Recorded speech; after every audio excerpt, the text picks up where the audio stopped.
Hey guys, what's going on? Welcome back to the channel.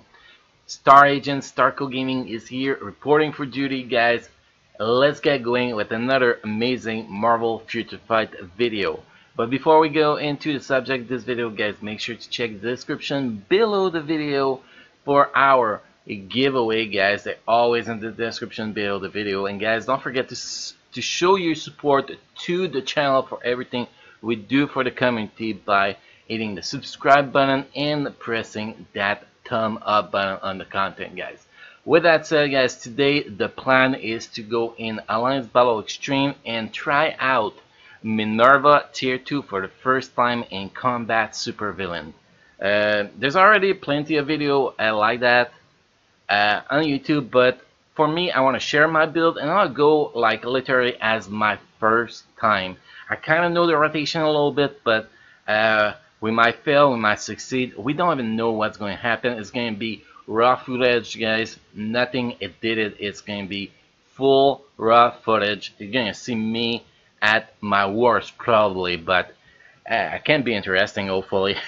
So let's go first with the team we're going to be using. We're going to be using Beast Lead. When we're going to go in the fight, we're going to use the 5th skill of Beast to increase the physical attack of Minn-Erva, obviously just before we switch. Beast leads with Minn-Erva and Lizard. Lizard bring a team of bonus that is called Geneticist, or whatever you say it. That's going to grant 5% critical rate and 4.9% critical damage. The other team you can actually go with is, instead of bringing a Lizard, if you have a well-built Dr. Octopus. Not that Dr. Octopus is actually going to give you a team up bonus. I don't even need to go get him. But he will strike for Minn-Erva. If you look at the list of the strikers here, you have Dr. Octopus, 17% chance to appear when attacking. And if you have the uniform for a Red Skull, 20% chance to appear when attacking. So those two guys, if you don't need the critical rate or critical damage bonus, those two guys are actually very, very, very good good team up to actually bring in your team. Personally, I'm going with the critical rate, critical damage. Now, if we look at my build on Minn-Erva, let's get started real quick here. Max skill cooldown, maxing our defense. Max critical damage, 53% critical rate, 128% attack speed, 20,918 physical attack. You can see here, I could actually avoid using Lizard here if I did not care about my critical rate, but I care about my critical rate, so that's why I'm bringing a Lizard. But my critical damage is a little bit over the cap. If we look at the gear, we're running with 4 stars everywhere except one slot. We have 5 stars.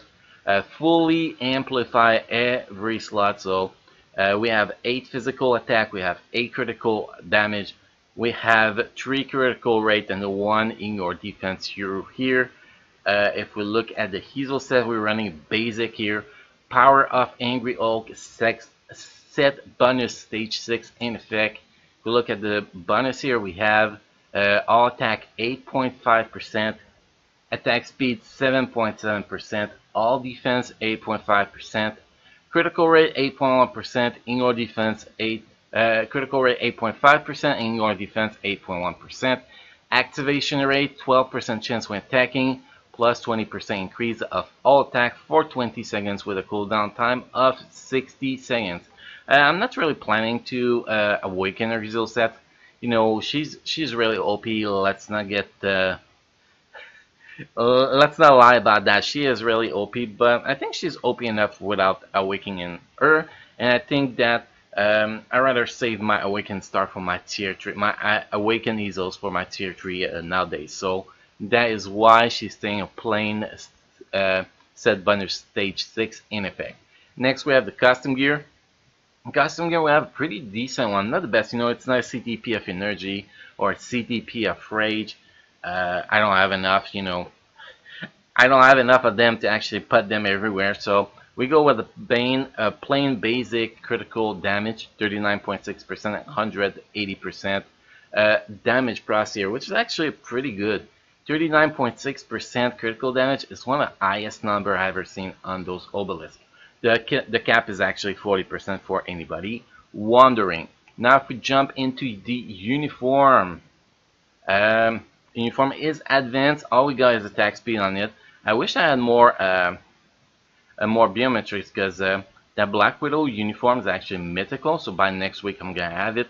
And that Black Widow uniform is mythical, so I'll get the full bonus effect from that uniform bonus, which is actually physical attack, if I'm not mistaken. So I really wish, really wish I had that done, but we're gonna get to skip that for this week. So that's pretty much my build for my Minn-Erva, guys. Even if you don't have the uniform, even if you ran with that uniform, you still can do a very good job. Now the rotation I'm going to use, guys, is pretty simple. I'm going to use 5. Once the skill is started, I'm going to cancel into 4, cross on 4. Then when the 4th skill is on the end, we're going to use the 3rd skill, drop our summons there so we can run away, wait for our rotation to be ready to go over. And the summon is actually the one's going to take the beating during that time. So that's pretty much the rotation you want to go with Minn-Erva. You don't really want to use any other skill so you don't screw up your pros. Well, I think that's how it works, because like I said, guys, it is my actually first time going in there. So that's what we're gonna do here, guys. That's what we're gonna do. So those heroes here with Lizard in. Let's give it a try, guys. Let's give it a try.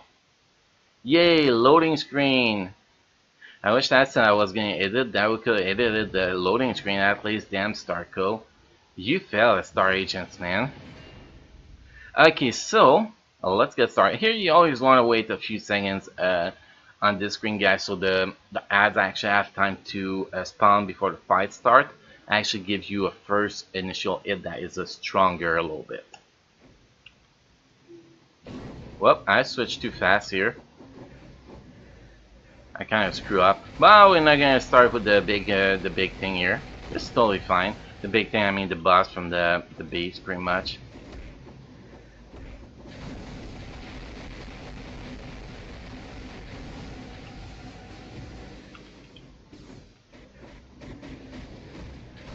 It seems to be doing very good so far. The cross was a little bit late on this one.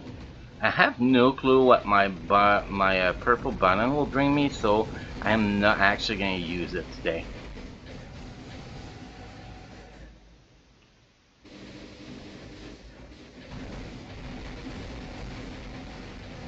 Damn, that damage, man, it's ridiculous. We got it. I guess I tried to search the boss a little bit too fast here, which is totally fine. See, by leaving my minions there, pretty much what I'm avoiding is to get silenced by the beast, which is a pretty great move, to be honest. If she gets silenced, you kind of screw.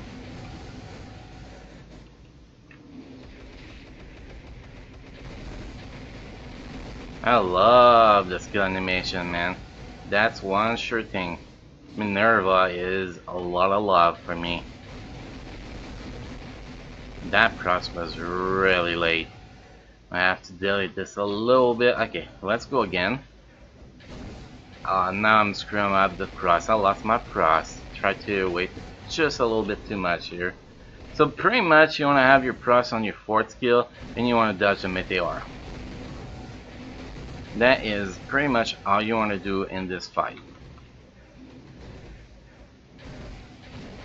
From what I can see, and we're gonna beat our Apocalypse score really easy here. I usually score about 550 to 600 without cross on Apocalypse, so that's gonna be very easy. I got my skill cancel here. I did not know that was actually a thing. Great to know. So if you can actually stay behind the beast when you use that 4th skill, highly recommended here, guys.